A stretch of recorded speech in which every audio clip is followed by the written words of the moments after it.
Baik, yang sahih di berita RTM, sahih dan berimbang. Assalamualaikum dan salam keluarga Malaysia.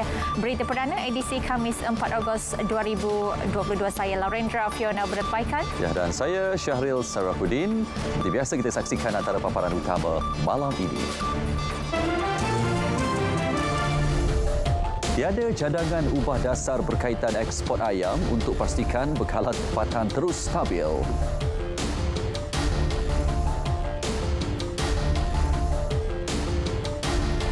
Agihan fasa pertama peranti siswa bermula bulan ini. Skop kelayakan diperluas.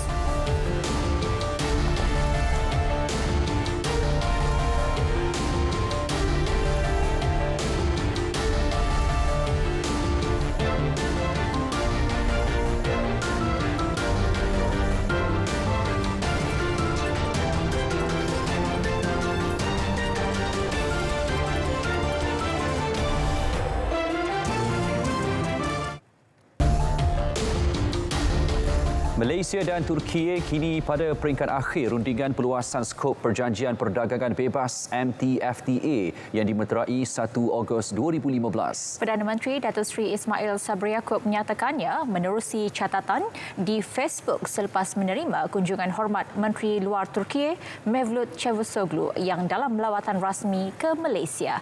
Menurut Perdana Menteri, perluasan skop MTFTA merangkumi bidang lain seperti pelaburan, perkhidmatan dan dagang bagi meningkatkan potensi pengembangan ekonomi kedua-dua negara. Mengenai keselamatan makanan, Malaysia Turki bersetuju untuk bekerjasama secara aktif dengan membangunkan pelbagai sumber dan rantaian bekalan makanan yang mapan bagi manfaat bersama. Hubungan dua hala Malaysia Turki telah terjalin sejak 1957 dan ia dipertingkat kepada perkongsian strategik komprehensif.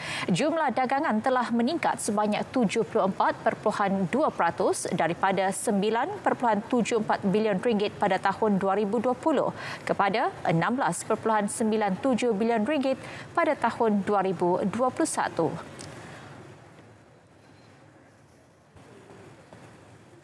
Pengerusi Pasukan Khas Jihad Tangani Inflasi Tan Sri Anwar Musa berkata kerajaan belum memutuskan untuk mengubah dasar berkaitan ekspor ayam. Ia bagi memastikan bekalan ayam tempatan terus stabil dan harga kekal di bawah harga siling. Ini ekspor ayam masih tidak dibenarkan dan kita ada mendapat feedback bahawasanya bekalan ayam pada masa ini ada berlebihan. Dan dengan itu harganya telah mula stabilize, malah telah turun kepada paras harga di bawah harga siling.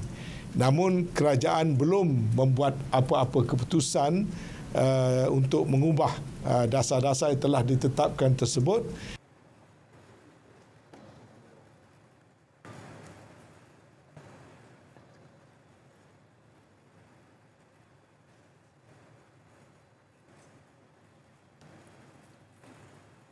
Sementara itu, usahawan koperasi akan mengadakan jualan produk pada harga lebih murah bermula 19 Ogos ini. Ia melibatkan 6 barangan utama seperti ayam, minyak dan gula. Tan Sri Anwar Musa memberi jaminan harga barangan 20% lebih rendah berbanding harga semasa. Indikasi harga kepada Jawatan Kuasa Jihad Menangani Inflasi yang mana kesemua barangan itu telah dijamin akan dijual antara 10 ke 20% lebih rendah daripada harga pasaran sekarang. Ini juga termasuk memberi peluang kepada koperasi untuk mengimport barangan tertentu termasuk gula dan memberikan kebenaran kepada koperasi untuk membuat pembungkusan. Belum ada bukti video tular kononnya minyak masak paket terapung di perairan Indonesia dibawa dari Malaysia.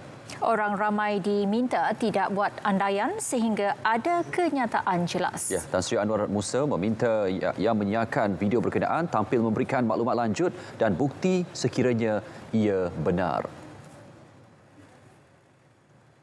Sehingga kini kita cuba mendapatkan pengesahan daripada pihak media yang membuat laporan berkenaan, tetapi tidak ada satu pihak pun setakat ini yang dapat membuat pengesahan dan memberikan butir-butir lanjut tentang gambar-gambar yang ditularkan. Skop kelayakan pemberian tablet program peranti siswa diperluas kepada 4 lagi kategori B40. Ini meliputi pelajar program asasi IPTA bawah Kementerian Pengajian Tinggi, pelajar matrikulasi serta pelajar semester 1 dan 2 tingkatan 6 bawah Kementerian Pendidikan selain pelajar diploma di kolej vokasional. Permohonan fasa 2 dibuka mulai hari ini hingga 30 September. Saya juga ingin memaklumkan dalam permohonan fasa pertama yang telah dibuka, terdapat sejumlah kira-kira hampir 40% daripada pemohon didapati tidak layak tapisan awal.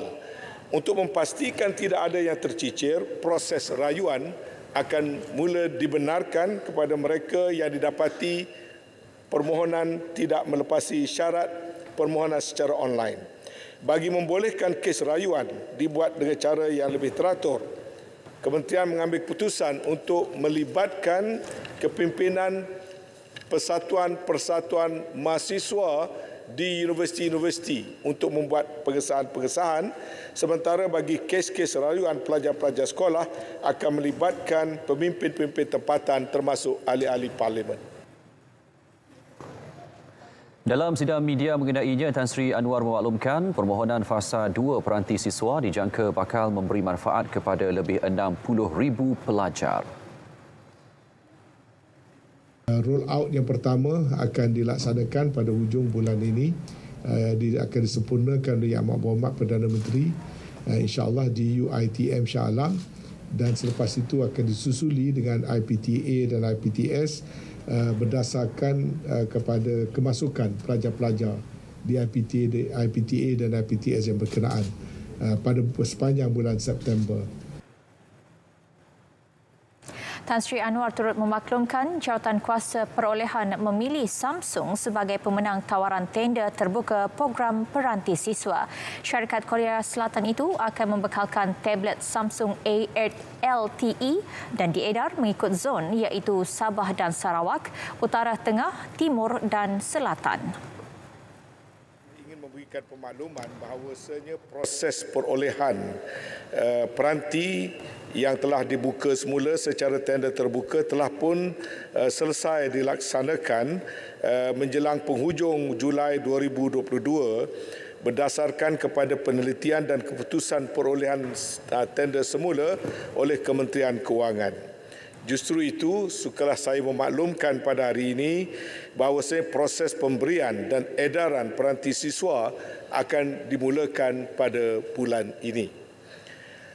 Untuk peringkat awalan ini dijangkakan kira-kira 350,000 unit yang telah terlibat dalam pesanan dan dijangka akan diagihkan kepada mahasiswa-mahasiswa pada kelompok-kelompok. Jika peranti dibekalkan rosak, pelajar boleh terus memohon gantian kerana setiap peranti Android mempunyai 2 tahun jaminan. Dan golongan pelajar yang ditemui yakin inisiatif peranti siswa yang diperluas bakal memudah cara proses pengajian meskipun kuliah kembali dikendalikan secara bersemuka. Perlu sebab kalau guna macam dalam phone je, saya rasa macam tak cukup. So bila ada tablet boleh bawa pergi macam-macam tempat. Kalau laptop macam berat sangat. Tablet macam very useful lah, macam boleh bawa dalam bag. Ada. Contohnya macam kursus pembelajaran yang melibatkan software. Yang melibatkan sistem yang menggunakan Word ataupun PowerPoint. So memang masa pandemik itu memang kami pun 100% berharap pada peranti inilah.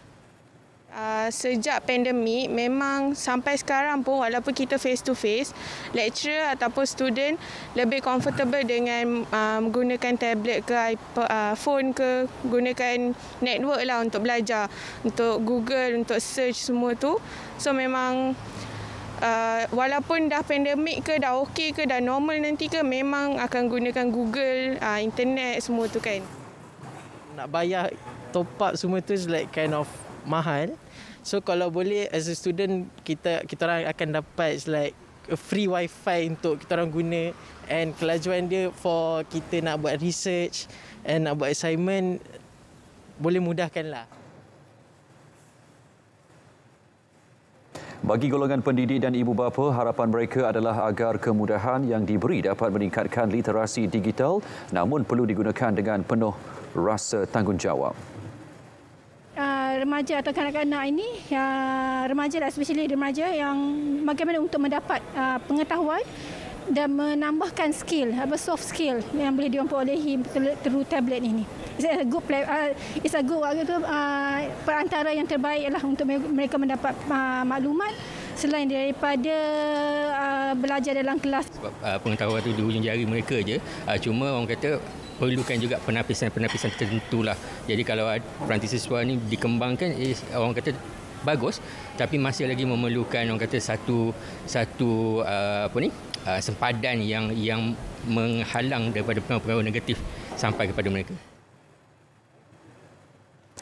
Mahkamah Khas Rasuah di Shore ditubuhkan di semua peringkat kehakiman. Perkara itu antara cadangan di kemuka laporan tahunan Jawatan Kuasa Khas mengenai rasuah JKMR tahun 2020 yang diserahkan kepada Perdana Menteri Datuk Seri Ismail Sabri Yaakob. Ketiga ialah berhubung dengan perlunya mahkamah anti rasuah atau mahkamah mengenai rasuah diwujudkan di negara kita secara khusus dari mahkamah session, mahkamah tinggi, mahkamah rayuan dan mahkamah persekutuan dengan hakim-hakim yang berpakaran, tidak ditukar ganti mengikut musim. Ini akan memberi satu suasana ketetapan, kepakaran, juga kejituan mahkamah itu khusus mengenai rasuah. Kami telah mengemukakan ini dan ini merupakan salah satu daripada cabaran besar dan mendapat perhatian kerajaan. Turut dicadangkan prosedur jaminan penyimpanan barang kes oleh SPRM. Tan Sri Dr. Rais berkata demikian selepas majlis penyerahan buku laporan tahunan JKMR tahun 2020 di Parlimen.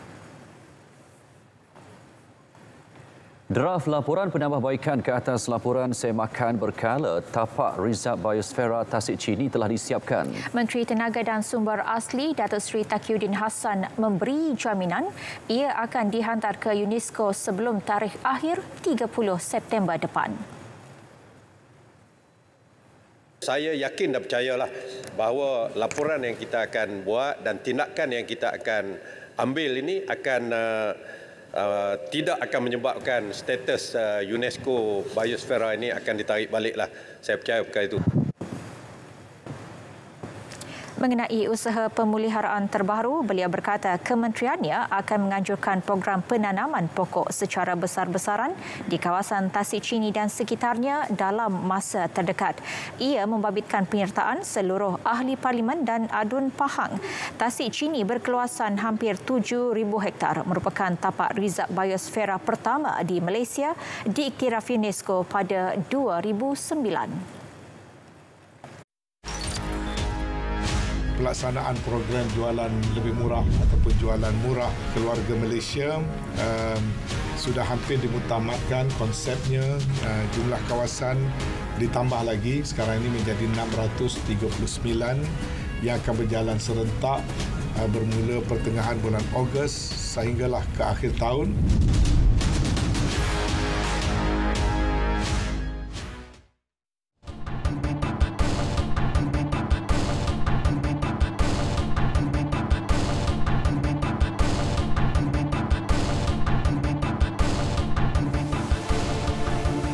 Sejak Februari 2022 hingga 29 Julai lalu, 8,970 permohonan subsidi daripada penternak ayam telah diluluskan.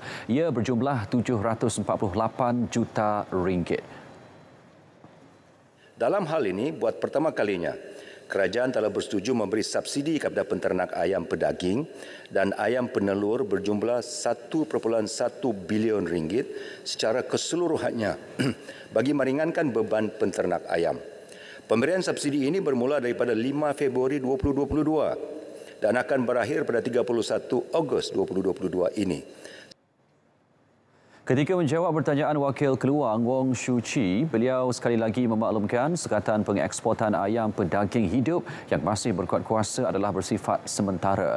Ia dilaksana hingga harga dan pengeluaran ayam kembali stabil sepenuhnya. Kebenaran mengekspor semula ayam pedaging hidup hanya akan diputuskan kerajaan berdasarkan kajian kedudukan stok dan pengeluaran di peringkat ladang. Program Jelajah Aspirasi Keluarga Malaysia JAKM Sarawak menawarkan pelbagai aktiviti menarik bermula esok hingga Ahad ini di dataran perayaan Petra Jaya Kuching. Istimewanya buat pertama kali dalam siri JAKM, anda dapat menyaksikan planetarium bergerak yang disediakan Kementerian Sains, Teknologi dan Inovasi. Pelbagai kaunter perkhidmatan kerajaan turut akan dibuka. Laporannya bersama Firdaus Ar-Rashi Idris. Sebanyak 28 kaunter perkhidmatan kerajaan dibuka sepanjang program Jelajah Aspirasi Keluarga Malaysia JAKM peringkat negeri Sarawak. Dan kaunter-kaunter ini juga akan menyediakan bantuan dan perkhidmatan langsung kepada rakyat. Sebagai contohnya perkhidmatan penukaran kad pengenalan dan juga perkhidmatan dari Jabatan Angkutan Jalan, Yapim, klinik mata dan sebagainya. Selain di kemah utama, para pengunjung juga boleh melihat sendiri pameran yang disediakan oleh pelbagai agensi dan jabatan kerajaan yang terletak di bahagian luar kemah utama ini. Untuk Jelajah Aspirasi Keluarga Malaysia, JAKM bagi peringkat Sarawak juga menyaksikan buat pertama kalinya JAKM menampilkan sebuah planetarium dibawakan khas dari Kementerian Sains, Teknologi dan Inovasi. Mesti untuk orang ramai melawat ke JAKM Sarawak esok. Orang ramai juga boleh berkunjung ke program padanan perniagaan, mengikuti bual bicara, konsert Riuh Gegar Sarawak, kenduri rakyat serta program berbentuk kerohanian yang disediakan. Program yang bermula dari pukul 9 pagi hingga 9 malam ini merupakan siri ke-7 selepas penganjurannya di Johor, Perlis, Sabah, Terengganu, Perak dan Kelantan yang akan dirasmikan Perdana Menteri Datuk Seri Ismail Sabri Yaakob Ahad ini. Lebih 1,000 peluang kerja turut ditawarkan menerusi Karnival Kejaya Jamin Kerja melibatkan lebih 25 syarikat dalam perkhidmatan awam dan swasta, sektor industri pembuatan, perdagangan, pemborongan, peruncitan dan perhotelan. Tidak ketinggalan program jualan murah barangan keperluan yang menawarkan diskaun harga antara 15 hingga 30%. Bersifat inklusif menentasi sempadan agama, bangsa dan kaum, semua rakyat ayuh berkunjung ke JAKM dan bersama-sama sebagai keluarga Malaysia yang utuh menerusi 3 teras utama merangkumi keterangkuman, kebersamaan dan kesyukuran. Firdaus Ar-Rashi, RTM. Sejumlah 5.2 bilion ringgit nilai kerugian direkodkan untuk tempoh dari 2020 hingga Mei tahun ini melibatkan kes penipuan dalam talian. Bagi membendung jenayah tersebut, kempen #TakNakScam 2022 dilancar Kementerian Dalam Negeri dan Hal Ehwal Pengguna KPDN HEP dengan kerjasama Meta Malaysia. Pengarah negara Meta Malaysia Nicole Tan berkata antara inisiatif pihaknya termasuklah mengenal pasti kewujudan akaun palsu dalam aplikasi kendaliannya menggunakan teknologi kecerdasan buatan AI. And so our using a combination of machine learning and artificial intelligence, we continuously improve so that we learn how to make sure we identify and remove these accounts before they try to appear. Beliau berkata demikian selepas pelancaran kempen #TakNakScam 2022 di Ibu Negara. Edisi kedua kempen berkenaan memfokuskan 5 kaedah penipuan dalam talian paling utama termasuk penipuan e-dagang, pinjaman wang haram, penipuan pekerjaan, penipuan pelaburan dan kedai wang. Kempen juga menjurus kepada memupuk dan meningkatkan kesedaran orang ramai mengenai jenayah penipuan di alam cyber.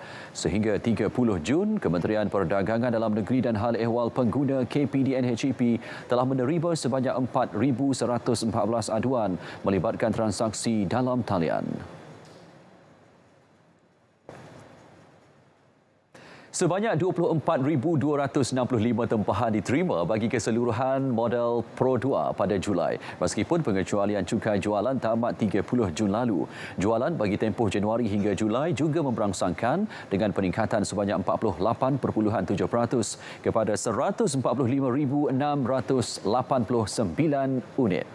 Menerusi kenyataan medianya, Presiden dan Ketua Pegawai Eksekutif Pro 2, Datuk Seri Zainal Abidin Ahmad berkata, permintaan yang tinggi didorong faktor pembeli yang ingin menikmati harga pelepasan cukai jualan. Bilangan tempahan kenderaan baharu lebih baik daripada jangkaan, sekaligus membuktikan industri automotif masih ada potensi cerah untuk berkembang. Bagaimanapun, terdapat beberapa isu yang belum selesai seperti kekurangan tenaga kerja dan bekalan chip semikonduktor. Pro 2 menjangkakan pengeluaran dapat beroperasi sepenuhnya bermula bulan ini. Syarikat telah mendapatkan bekalan chip semikonduktor secukupnya untuk mengeluarkan dan mendaftar lebih daripada 247,800 unit tahun ini. Pengecualian duty stamp ke atas surat cara pindah milik dan perjanjian pinjaman bagi pembelian rumah pertama secara peringkat atau tier harga rumah, iaitu bagi rumah berharga RM500,000 dan ke bawah. Insentif pengecualian duty stamp adalah sebanyak 100%. Yang kedua, bagi rumah berharga melebihi RM500,000 sehingga RM1 juta, insentif pengecualian sebanyak 50%. Pengecualian ini adalah bagi perjanjian jual beli yang disempurnakan dalam tempoh mulai 1 Jun 2022 sehingga Disember 2023. Bersua kembali. Jabatan Perkhidmatan Awam JPA menafikan dakwaan pihak tertentu kononnya Ketua Pengarah Perkhidmatan Awam KPPA Datuk Seri Muhammad Syafiq Abdullah ada mengeluarkan kata-kata kesat terhadap pegawai imigresen di KLIA. Justru jabatan itu mengesyorkan perkara terbabit disiasat pihak berkuasa berkaitan. Menerusi kenyataan, JPA menegaskan tuduhan yang tular di media sosial adalah tidak berasas. Sebaliknya, KPPA hanya menegur pegawai terlibat mengenai pematuhan SOP tugas. Terdahulu, Menteri Dalam Negeri Datuk Seri Hamzah Zainuddin mengarahkan Jabatan Imigresen menjalankan siasatan bagi mendapat gambaran sebenar insiden.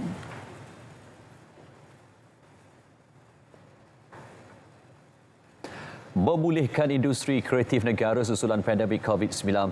Pelbagai inisiatif dilaksana bagi merancangkan kembali lanskap industri berkenaan. Justru kembara riuh keluarga Malaysia yang memasuki edisi ketiga Riuh Now kini berada di Dataran Pahlawan Bandar Hilir, Melaka bermula esok hingga 7 Ogos ini. Ya, kita bersama wartawan Nur Amalina Abdul Halim untuk perinciannya. Program anjuran My Creative Ventures, My Creative, agensi di bawah Kementerian Komunikasi dan Multimedia KCOM ini menjadi cerminan keprihatinan dan komitmen kerajaan bagi mempromosi serta mengetengahkan industri kreatif hasil kerja artis tempatan. Menurut Ketua Pegawai Eksekutif Kumpulan My Creative, Junadi Nawawi, pelbagai aktiviti disusun sepanjang 3 hari program berlangsung. Antaranya persembahan kebudayaan, bengkel kreatif kasut manik dan permainan rakyat. Inilah satu-satunya satu acara yang kami adakan khusus untuk komuniti kreatif, untuk membawa industri kreatif ke komuniti setempat dan merapatkan jurang di antara komuniti dan juga industri. Dan juga salah satu platform yang disediakan oleh Kerajaan Persekutuan untuk menjadi sebagai satu ruang penyertaan kepada komuniti kreatif dan pegiat-pegiat seni dan juga usahawan-usahawan kreatif. Beliau berkata pemilihan Melaka sebagai tuan rumah edisi ketiga dibuat atas faktor negeri ini merupakan salah satu destinasi pelancongan di Malaysia yang popular. Dengan pelbagai aktiviti kesenian dan kebudayaan akan dipersembahkan sepanjang 3 hari program ini berlangsung. Lebih 30,000 pengunjung disasarkan memeriahkan Kembara Riuh Keluarga Malaysia edisi ketiga Riuh Now di Dataran Pahlawan Bandar Hilir, Melaka. Nur Amalina Abdul Halim, RTM.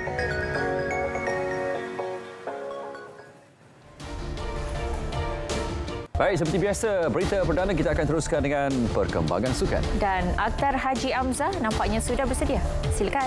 Silakan sahabat. Malaysia teruskan misi buru pingat emas Sukan Commonwealth. Muhammad Azim sekali lagi cipta sensasi di Colombia.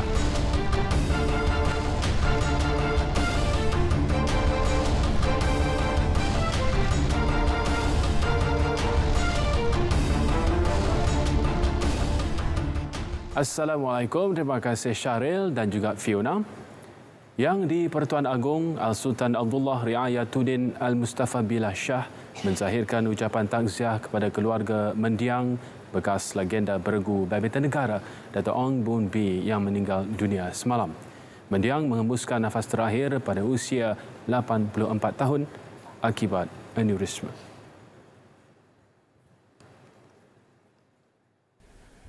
Dalam satu kenyataan Istana Negara yang di Pertuan Agong menzahirkan rasa sedih dan menyifatkan pemergian mendiang sebagai satu kehilangan besar kepada sukan badminton tanah air.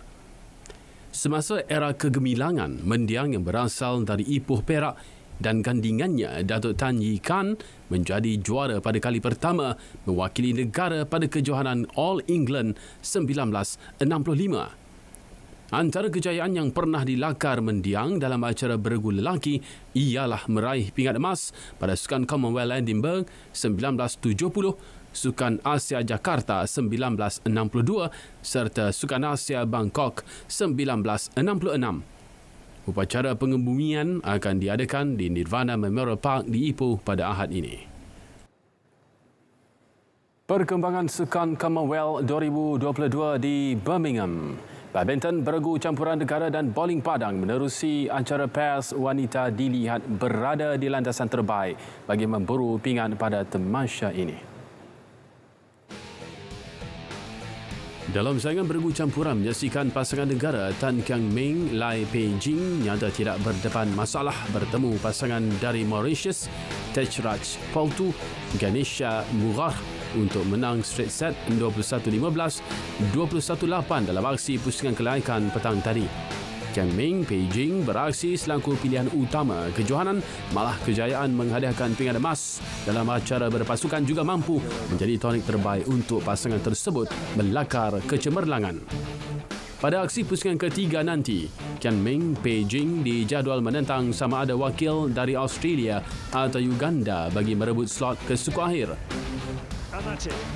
Di Victoria Park pula menyaksikan pasangan bowling padang negara Siti Zalina Ahmad dan Emma Firyana Saroji meneruskan rentak cemerlang apabila mencatat kemenangan ketiga berturut-turut dalam aksi kumpulan A acara pairs wanita. Dalam saingan tersebut, mereka meraih kemenangan dengan keputusan 20-16 menewaskan Malta. Selepas ini, Malaysia dijadual menentang Norfolk Island pada esok. Saingan akhir bagi acara tersebut pula dijadual berlangsung pada 6 Ogos.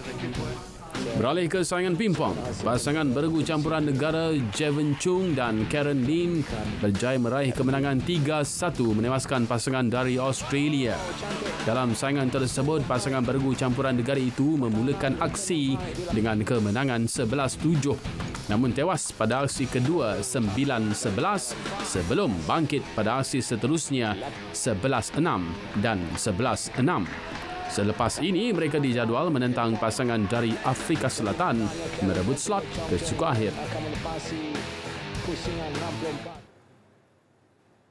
Dalam saingan olahraga pula menyaksikan jaguh lompat tinggi negara Nauraj Singh Randawa hanya berupaya menamatkan aksi final di tempat ke-13.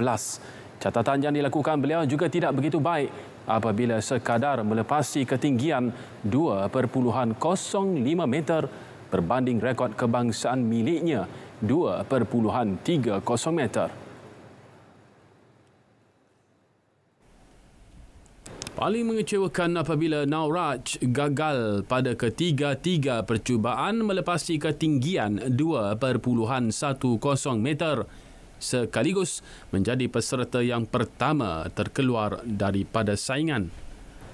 Atlet berusia 30 tahun itu juga terlepas peluang mencapai misi memecah rekod kebangsaan 2.30 meter yang dicatat pada terbuka Singapura 2017.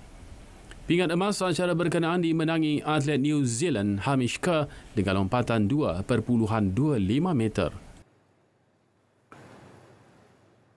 Berikut adalah carta kutipan pingat 10 negara teratas di Sukan Commonwealth 2022 setakat pukul 8 malam tadi.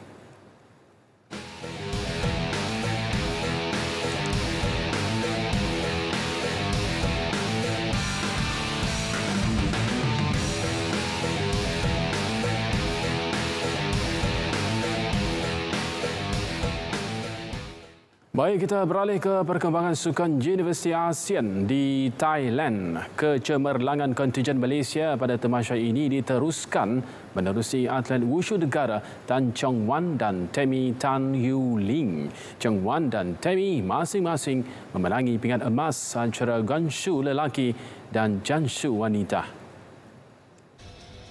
Beraksi di Menara Suni, catatan 9.65 meter diraih Chong Wan membolehkan beliau meraih pingat emas, manakala wakil Singapura dan Indonesia di tempat kedua dan ketiga. Emas kedua diraih menerusi janshu wanita selepas Tan Mi Hui Ling meraih catatan tertinggi 9.67 meter. Kalau boleh, saya nak dapat medal 1 untuk Malaysia.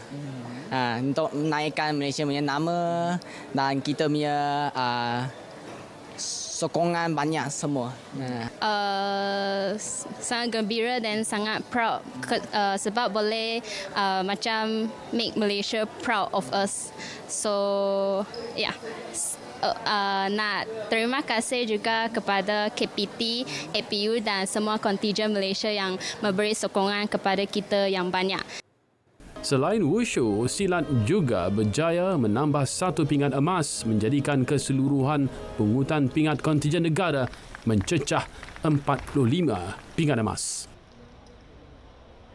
Ini pula kisah atlet pecut negara yang semakin meningkat naik. Muhammad Azim Muhammad Fahmi terus mencipta sensasi pada kejohanan olahraga dunia bawah 20 tahun di Kali Columbia. Terbaru, beliau menamatkan aksi 200 meter dengan catatan 20.831 yang juga rekod baru bawah 20 tahun kebangsaan bagi acara ini.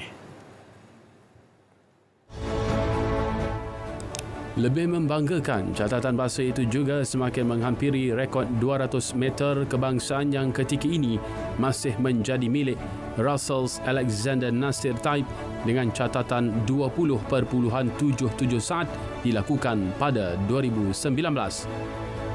Dalam saingan yang berlangsung di Columbia awal pagi tadi, catatan yang dilakukan Muhammad Azim itu juga membolehkan beliau mengesahkan tempat dalam kalangan 24 pelari terbaik layak ke separuh akhir. Atlet kelahiran Perak berusia 18 tahun ini sebelum ini mempunyai catatan peribadi terbaik 20.89 saat yang dianggap masa kedua terpantas dalam sejarah acara 200 meter negara, iaitu selepas catatan Russell. Pada Selasa lalu, Muhammad Azim menjadi tumpuan apabila mencipta rekod baharu 100 meter kebangsaan dengan catatan 10.09 saat pada kejohanan di Kali Columbia ini.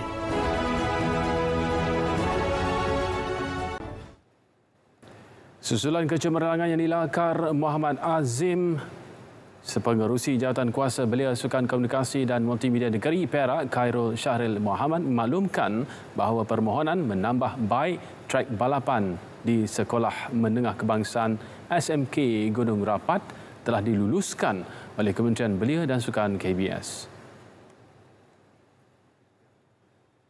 Menurut beliau, lokasi tersebut merupakan tempat latihan Muhammad Azim menggilap bakatnya.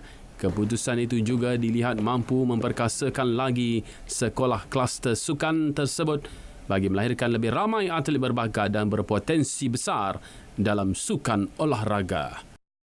Ramai atlet-atlet negara yang ada di situ untuk berlatih. Jadi kalau perkara asas kita tak selesaikan, ini sebenarnya dia beri masalah impak yang besar pada ini. Sebab itu, seperti mana ucapan saya tadi dah, saya tak nak dilihat kita yang menjadi kekangan kepada suatu perkara, sama ada dalam usaha digital tadi ke ataupun sukan, kita tak nak jadi halangan. Edisi Sukan 4 Ogos berakhir di sini. Saya Muhammad Akhtar Haji Hamzah. Assalamualaikum. InsyaAllah kita jumpa lagi dan kita kembali bersama Syaril juga Fiona. Silakan.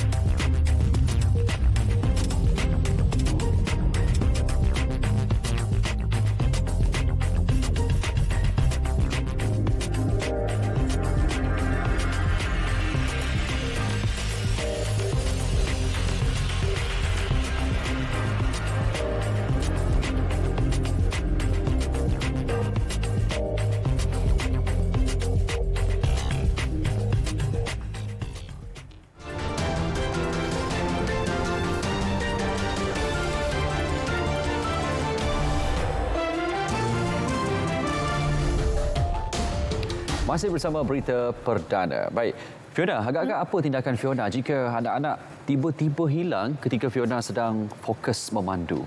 Saya rasa semua ibu bapa akan cemas mungkin, dan kerana itulah pentingnya kita pastikan keselamatan mereka ketika sedang memandu. Ya, ini kita nak cerita tentang kejadian yang berlaku di China dalam segmen hashtag. Jom kita saksikan. Baik, ini dia rakaman seorang kanak-kanak perempuan terjatuh dari kereta yang sedang bergerak tular di media sosial. Dalam insiden di Ningbo, China, mangsa dilihat terjatuh di simpang jalan raya tanpa disedari pemandunya. Mujur dia tidak digilis kenderaan lain di jalan raya yang sibuk itu. Orang awam dilihat segera keluar dari kenderaan masing-masing untuk membantunya. Bagaimanapun, maklumat lanjut mengenai keadaan kanak-kanak itu tidak dinyatakan.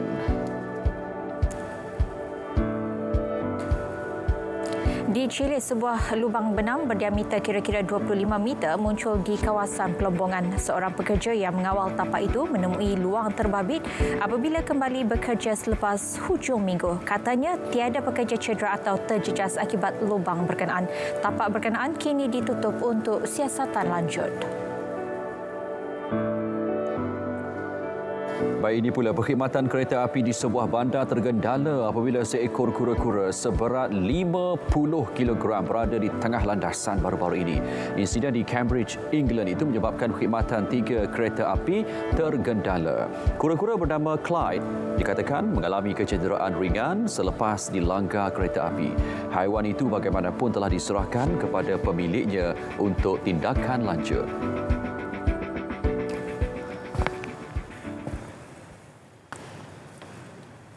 Baik, berita perdana 4 Ogos 2022 berakhir di sini. Dapatkan perkembangan sahih sepanjang masa melalui portal berita.rtm.gov.my. Semarakkan sambutan Bulan Kebangsaan dengan sama-sama mengibarkan jalur gemilang. Ya, dengan itu Assalamualaikum. Salam keluarga Malaysia.